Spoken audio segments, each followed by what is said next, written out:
আজকে ঈদের দিনে আরো একটা বিষয় একটু আলোচনা করি। দেখেন একটা দৃশ্য,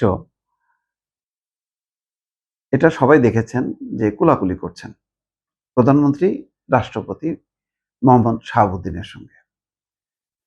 এই দৃশ্যটা আজকের প্রেক্ষাপটে আলোচনা করছি এই কারণে যে বাংলাদেশের একটা কঠিন কালো দিন অতিক্রম হয়েছে, 15 বছর, সেই সাথে 18 মাস। এরকম দৃশ্য আমরা দেখিনি।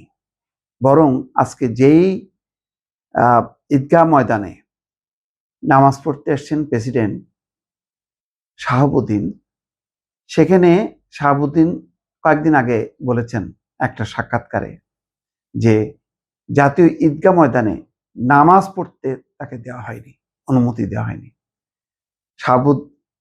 ইউনূস সরকার তাকে নামাজ পড়তে দেয়নি। আজকে প্রেসিডেন্ট শাহাবুদ্দিন সেই ঈদগাহতে এসছেন, শুধু না, তারেক রহমানের সঙ্গে কোলাকুলি করেছেন, কুশল বিনিময় করেছেন। এইটা রাষ্ট্রের প্রটোকল, ভদ্রতা, ধর্মীয় সৌন্দর্য। ডক্টর মোহাম্মদ ইউনূস সেটা করেননি।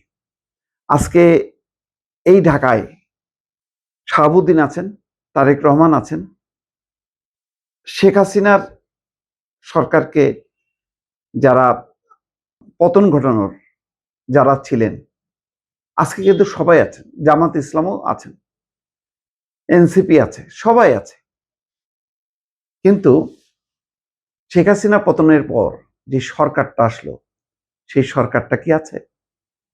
দেখা যাচ্ছে আজকে কি এই জাতীয় ঈদগাতে গত বছর নামাজ পড়েছেন ডক্টর মোহাম্মদ ইউনূস, আজকে কিন্তু তিনি নেই।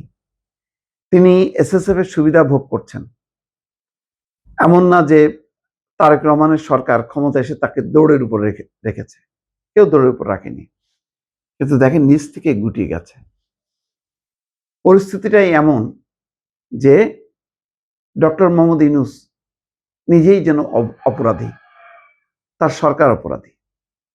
আজকে তারা কেউ প্রকাশ্যে নেই, যেমন প্রকাশ্যে নেই শেখ হাসিনা সরকারের কেউ। আজকে তারাও নেই। কেন নেই? এই যে নেই, এই কারণে অন্যায় করেছেন, ক্ষমতায় থেকে এমন কিছু কর্মকাণ্ড করেছেন, আজকে মুখ দেখানোর উপায় নেই তার। প্রথম কথা হলো যে 15 বছর আন্দোলন সংগ্রাম করেছে বাংলাদেশের প্রধান রাজনৈতিক দল বিএনপির সাথে, তিনি ভালো আচরণ করেননি। তার উচিত ছিল বিএনপির সাথে কথা বলে প্রথমেই নির্বাচনটা দিয়ে দেয়া, 6 মাসের মধ্যে। কিছু কমিশন করত, সেই কমিশনগুলো কাজ করত সংস্কারের জন্য। বিচার তো বিচার হবেই, হত্যার বিচার হবে না, এটা অসম্ভব ব্যাপার। এইটা কেউ এড়াতে পারবে না। হত্যাকাণ্ড সংগঠিত হয়েছে, বিচার হবে।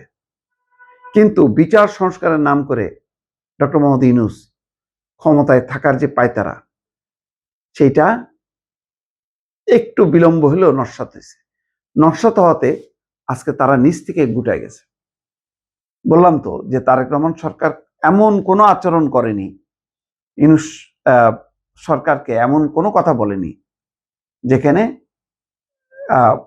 আজকে ঈদগাহ ময়দানে না আসার মতন কোনো পরিস্থিতি ছিল না। তিনি চাইলে আসতে পারতেন, কিন্তু ওই যে ভেতর থেকে আসতে পারেননি।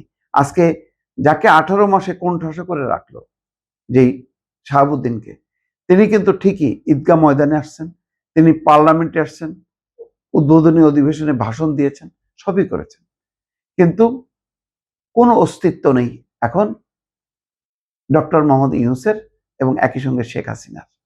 দেখেন কিভাবে দুইটা পরস্পর বিরোধী শক্তি এক কাতারে চলে গেছে। কারণ শেখ হাসিনা যে অন্যায়গুলো করছে, ডক্টর মোহাম্মদ ইউনূস এসে সেই ভিন্ন রকমের একটা অন্যায় করছে। সে নিজে ক্ষমতায় থাকার চেষ্টা করছে, ক্ষমতাকে প্রলম্বিত করার চেষ্টা করছে। কম সংস্কার চাইলে ডিসেম্বরে, বেশি সংস্কার চাইলে জুনে, এই সুন্দর নানান ভোগীযোগী কথাবার্তার মধ্যে দিয়ে সে প্রলম্বিত করছে। ঢাউস আকারের একটা ক্যাবিনেট করে সে রীতিমতো রাজত্ব চালাইছে, আর পেছনে বাতাস দিছে জামাত এবং এনসিপি। আজকে সেগুলো তাসের ঘরের মতন ভেঙে গেছে নির্বাচনের মধ্য দিয়ে। আজকে দেখেন ঈদগাহ ময়দানে সেই শাহাবুদ্দিন আসলেন, তারেক রহমান রীতি অনুযায়ী আসছে, প্রোটোকল অনুযায়ী তারা শুভেচ্ছা বিনিময় করছে। এখানে সংবিধান, রাষ্ট্রীয় প্রোটোকল, ধর্মীয় আচার, সৌন্দর্য, ঔদার্য সবকিছু আজকে এখানে প্রতিফলিত হয়েছে দর্শক।